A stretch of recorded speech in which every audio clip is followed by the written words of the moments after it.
Welcome to the Learning Pines YouTube. We hope this video helps. In this video, I will explain how to file Doordash taxes in Australia. It's crucial to understand your tax responsibilities as a delivery driver. We'll cover everything from registering your Australian business number, or ABN, to tracking your income and expenses.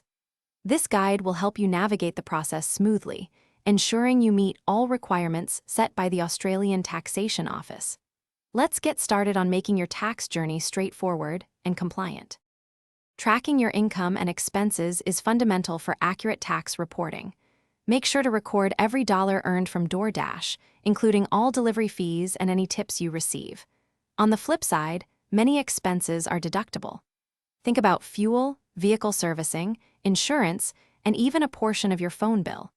Keeping a detailed logbook for your vehicle is essential to claim those motor vehicle expenses correctly. Now, let's talk about the Goods and Services Tax, or GST. You'll need to register for GST if your annual income from Doordash and other business activities reaches 75,000 Australian dollars or more.